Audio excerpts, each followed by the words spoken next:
सिंध जी तारीख़ ते तहक़ीक़ जे सिलसिले में रुख़ सिंधी ऐं सभिनी भेनरुनि भाउरनि दोस्तनि ऐं साथियुनि सां मुख़ातिबु आहियां। अॼु पाण सिंध ते शाह बेग अरगून जे हमलनि बाबति ॻाल्हि ॿोल कंदासीं त उन दौर में पंहिंजे ई वतन जे माण्हुनि सां गद्दारी कीअं कई, केरु वतन जो वेरी थी बीठो। ही तमामु इंतिहाई दुखदाग कहाणी आहे। सिंध जे तारीख़ में अरगूननि जो दौर इंतिहाई हानिकार रहियो। जंहिं ताईं शाह लतीफ़ भिटाई जो शेर आहे, पयम पठाणनि सी ॿोली जे न ॿुझनि, आऊं सिंधीअ जो सायो करियां हू पारसियूं पुछनि, मूं पिण मुलातिन सरतियूं सूर पिरायो। ही दर्दनाक पस मंज़र रखंदड़ शेर शाह लतीफ़ भिटाई कंहिं लाइ चयो? उन्हनि पठाणनि सिंध सां छा कयो जेकी कंहिं जी बि ॿोली ॿुधण लाइ तयारु न हुया? असल में सिंध जी क़ौमी शाइर शाह अब्दुल लतीफ़ अरगूननि ऐं तुर्खाननि खां वठी संदनि जानशीननि मुग़लनि जे तसलत ताईं कब्ज़े ताईं सिंध सां जेकी वहियो वापरायो, उन जी उपटार अलामती अंदाज़ में कई। अॼु पाण सिंध सां उन दौर में थियल कहर ऐं कुलूर जी उपटार अलामती अंदाज़ में न पर खुलियल लफ़्ज़नि में कंदासीं, ॿुधाईंदासीं त गद्दार केरु हुया, अरगूननि छा कयो।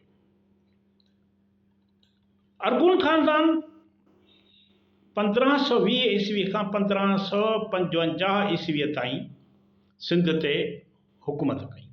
अरगूननि खां अॻु सिंध ते सिंधी बिरादरी समन जामन जी आज़ाद हुकूमत क़ाइमु हुई, जंहिंखे 1520 ईस्वीअ में धारियनि हमला करे ख़तमु करे छॾियो, उन ते कब्ज़ो कयो। सिंध ते अरगून, तुर्खान ऐं मुग़ल हिंदुस्तान जा बादशाह असल में मरकज़ी एशिया सां तालुक़ रखनि था, जिन जो मथे हली हिकु ई नसुल ज़ाहिर थिए थो, या वरी ईअं खणी चइजे त टिनी घराणनि जो वॾो अबो ॾाॾो हिकु ई हो। असल में अरगून ख़ानदान जो नस्बी सिलसिलो चंगेज़ खान सां वञी मिले थो। जॾहिं शाह बेग अरगून जे वालिद वफ़ात कई त पाण शाह बेग कंधार जो हाकिम मुक़ररु थियो त हिन सिंध ते लश्कर कशी कई। शाह बेग अरगून ई सिंध जे हुकूमत समन जे पोएं हाकिम ॼाम फ़िरोज़ खां खसे सिंध में अरगूननि जे राज जो बुनियादु रखियो। शाह बेग अरगून 1524 ईस्वीअ में वफ़ात कई। शाह बेग अरगून खां पोइ संदसि पुट मिर्ज़ा शाह हसन अरगून सिंध जे तख़्त ते वेठो। हिन मुल्तान फ़तह कयो, बखर ऐं सेवण जा क़िला कब्ज़े में आंदा। सिंध ते 32 साल हुकूमत करण खां पोइ 1555 में वफ़ात कयईं। उन खां पोइ अरगूननि जी हुकूमत ते तुर्खाननि कब्ज़ो कयो, तुर्खान घराणो। अरगून तुर्खान घराणे जो सिंध ते कब्ज़ो निहायत मुख़्तसर अरसे लाइ, यानी फ़क़ति 36 सालनि लाइ रहियो, पर उन जो असरु सिंध जे समाजी, सियासी ऐं मुआशी हालतुनि ते ईंदड़ 2.5-3 सदियुनि ते रहियो। हुननि जेके ग़ुलामी जा ज़ंजीर सिंध खे जकड़िया, उनखे टोड़ण में सिंध वॾी जदोजहद कई, वॾनि मुश्किल हालतुनि मां गुज़री। धारियनि जे ॾाढ ॾमर वारी हुकूमत, वहश पिणे वारे सुलूक सिंध जे समाज खे तबाह करे छॾियो। अरगूननि खुरासान ऐं पंहिंजे ॿियनि असर वारनि इलाइक़नि मां उतां जा चोर, धाड़ेल, फोरू ऐं गुंडनि जा लश्कर घुराए सिंध में आबाद कया, जिन सिंध जे पुरअमन धरतीअ खे खून में रंगे छॾियो। कब्ज़ागीरनि जे टोलनि हर शइ खे पंहिंजे कब्ज़े में आणे सिंधियुनि खे बेदख़ल करे छॾियो। मुल्क जा सभई क़िला, वसंदियूं, ॻोठ, बनियूं, ॿारा ऐं माल मिल्कियतूं धारियनि जे कब्ज़े में अची विया। पाण ॻाल्हायूं पिया शाह बेग अरगून ते, त शाह बेग अरगून सिंध जे समा हाकिम ॼाम निज़ाम दीन जे दौर में सिंध ते हमला शुरू कया। सुल्तान जाम निज़ामुद्दीन समूह अञा ज़िंदा हो त संदसि दौर में पहिरियां अरगूननि शाल, तॾहिं माना कोइटा वारे इलाइक़े खे शाल चवंदा, कोइटा खे शाल चवंदा, उन जो पुराणो नालो शाल आहे। त शाल वारे इलाइक़े खां फौज कशी करे अरगूननि सिब्बीअ ते हमिलो कयो। सिब्बी सिंध जो अहम सरहदी शहर हो, जिते जाम निज़ामुद्दीन तरफ़ां बहादुर ख़ान गवर्नर मुक़ररु थियो हो, जंहिंखे अरगूननि शिकस्त ॾेई सिब्बी पंहिंजे कब्ज़े हेठि आंदी। जाम निदे पंहिंजे सिपह सालार दूल्ह दरिया ख़ान खे सिब्बीअ जे वापसीअ जो हुकुम ॾिनो। दूल्ह दरिया ख़ान शहर ऐं कोट ते हमिलो करे अरगूननि खे शिकस्त ॾिनी ऐं सिब्बीअ ते सिंध जी हाकमियत बहाल कई। हीउ वाक़ियो 1485 ईस्वी में थी गुज़रियो। इन जंग में शाह बेग अरगून जो भाउ सुल्तान महमद सिंधियुनि जी फ़ौज था मारिजी वियो। मीर मासूम बखरी लिखियो आहे त जाम निदे जे दौर में अरगूननि वरी सिंध ते हमिलो न कयो। जॾहिं सिंध जो हक़ जाम निज़ामुद्दीन 48 साल हुकूमत करण बैदि 1508 में लाॾाणो करे वियो त शाह बेग जाम निदे जे वफ़ात खां पोइ सिब्बीअ ते ॿीहर कब्ज़ो अची कयो। खेसि सिंध जे बिगड़जंदड़ हालतुनि जी ख़बर मिली रही।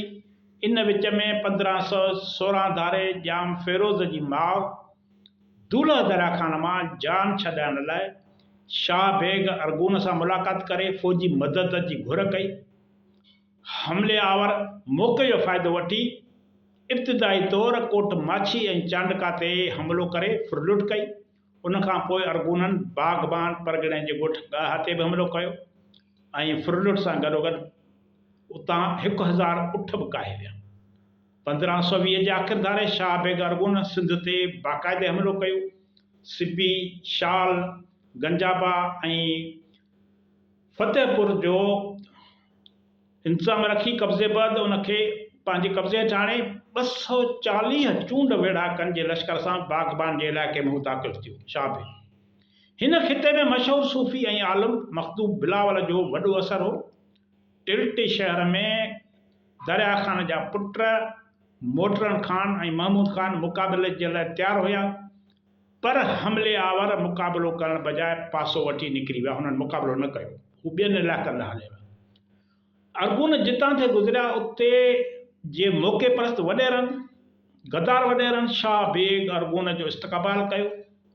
लकी जबलनि जो पासो वठी आख़िरकार लश्कर समेत शाह बेग सिंध जे दारुल हुकूमत ठटे पहुची वियो।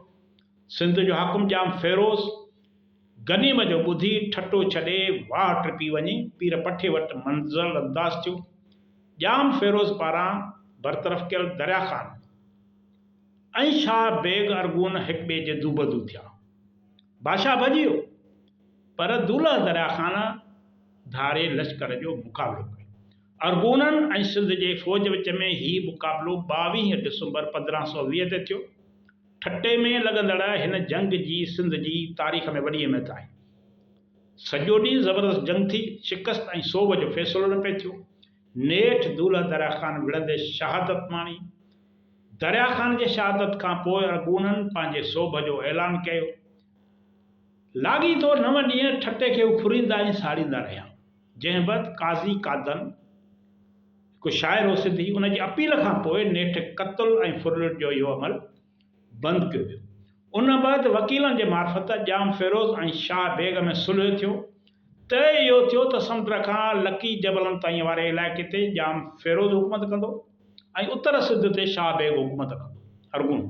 अहिड़ी तरह सिंध ॿिनि हाकमनि जे विच में विराइजी वे सिंध जी वहदत ॿटुखर थी वई। शाह बेग अरगून जाम फ़िरोज़ सां मामला तय करे ठटे खे छॾे अची सेवण पहुतो। सेवण लाइ मीर अलेक अरगून, सुल्तान मुक़ीम बेगलार, केबक अरगून ऐं अहमद तुरखाना खे मुक़ररु कयईं। बखर जो क़िलो सुल्तान महमूद जे हवाले कयो वियो, जेको पोइ तारीख़ुनि में सुल्तान महमूद बखरी जे नाले सां मशहूरु थियो। सेवण जे सातन, सोढन ऐं समन अरगूननि जी हुकूमत खे क़बूल न कयो। काज़ी कादन खे ॻाल्हियुनि ऐं सुलह जो कमु सौंपियो वियो, पर मखदूम बिलावल हुन खे थुॾे छॾियो। हिन जो सेवण टिल्टी ऐं बाग़बान में वॾो असरु हो, यानी मखदूम बिलावल जो हिन इलाइक़नि में असरु हो। दरिया ख़ान जा 3 पुट, दूल्हा दरिया ख़ान जा 3 पुट, मियाँ महमूद, मोटण ख़ान ऐं जाम सारंग वेढ़े लाइ तयारु थी विया। धारियुनि हाकिमनि टिल्टीअ जो घेरो कयो। शाह बेग अरगोन ख़ुदि हमले जी क़यादत कई। मीर फाज़ुल कोकलताश लश्कर जे अॻियां हो। अक्सर सिंधी वेढ़ा जंग में मारिजी विया, शहीद थी विया। कुझु माण्हुनि दरिया में पाण उछलियो ऐं के सेवण तरफ़ जान बचाए निकिरी विया। अरगून 3 ॾींहं टिल्टी शहर में रहिया ऐं शहर तोड़े शहरनि जो तमामु घणो नुक़सानु कयूं, फुरलुट कयूं। मीर मासूम टिल्टी वारी जंग बाबति लिखियो आहे त इन ई जंग में सोढनि अजीब लड़ाई कई ऐं मुक़ाबले जे मैदान ते ॾाढी मुड़सी ॾेखारी। इन्हनि मां घणा जोधा कुसिजी विया। सोढे जे भाउ रणमल सां गॾु कुसिजी विया। शाह बेग अरगुन अधु सिंध जो हाकिम रहियो। सिंध में जेतिरो बि वक़्तु रहियो, हिकु ॾींहुं सुख न सुतो। सिंध जे माण्हुनि ऐं मुल्क ते कब्ज़ो बरक़रार रखण लाइ हथ पेर हणंदो रहियो। ॿिए तरफ़ खेसि बाबर, काबिल ऐं कंधार जे करे ज़बरदस्त परेशानी रही, छो जो मर्कज़ हुन जो उहो उतां जा। टिल्टीअ जे जंग खां पोइ सिब्बी ऐं शाल ॾांहुं ही मोटी वियो अरगून। उन वक़्तु गुजरात मां जाम सलाहदीन समन, कच्छी ऐं गुजराती लश्कर जे मदद सां ठटे ते हमले न निकितो। ॼाम वटि 10,000 जो जथो। अहिड़ो इतला शाल में माना कोयटा में शाह बेग खे मिलियो। हिन पंहिंजे पुट शाह हसन खे तमामु तकिड़ो पंहिंजे इतिहादी सिंधी इतिहादी हुक्मरान जाम फ़िरोज़ जे मदद लाइ रवानो कयो, छाजे करे उते उन वक़्तु जाम फ़िरोज़ हिकिड़े गद्दार जी उते जेका हुई हुकूमत हुई। शाह बेग अरगुन पाण बि तमामु जल्द सिंध तरफ़ूं वठी आयो। जून जे ॻोठ में जाम फ़िरोज़ ऐं जाम सलाहदीन में जंग थी। अरगून जाम फ़िरोज़ जा मददगार हुया। हिन मोरके में जाम सलाहदीन ऐं संदसि पुट हेबत ख़ान मारिजी विया ऐं ही जंग अरगूननि ऐं जाम फ़िरोज़ खटी। फ़िरोज़ ठटे पहुतो। शाह बेग शाल मां मोटी बाग़बान आयो, जिते पुटस बि जंग खटे अची पहुतो। हिते माछी कबीले दुश्मन लश्कर जो अरगूननि जो इंतिहाई बहादुरी सां मुक़ाबिलो कयो। अरगूननि हितां माल मता फुरे लुटे आख़िरकार माछियुनि जी कोट खे ड्राए पट करे छॾियो।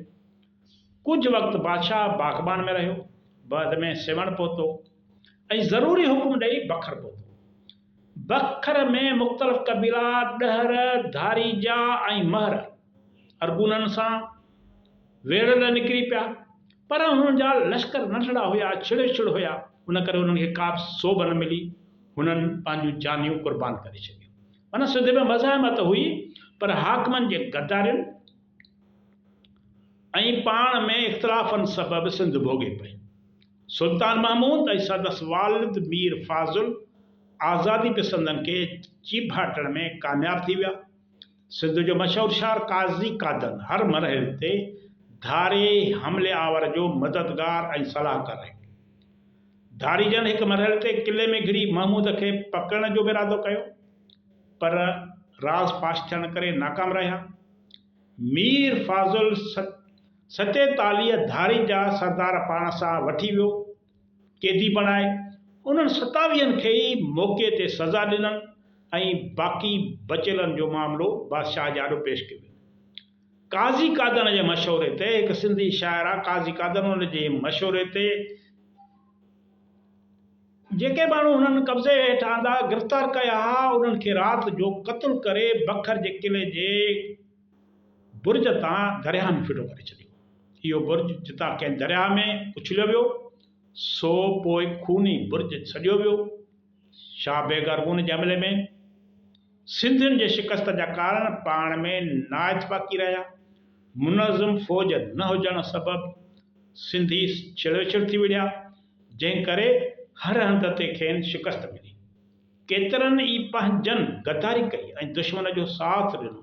इन्हनि गद्दारनि में मशहूर सिंधी शाइर काज़ी कादन सरे फ़हरिस्त हुयो।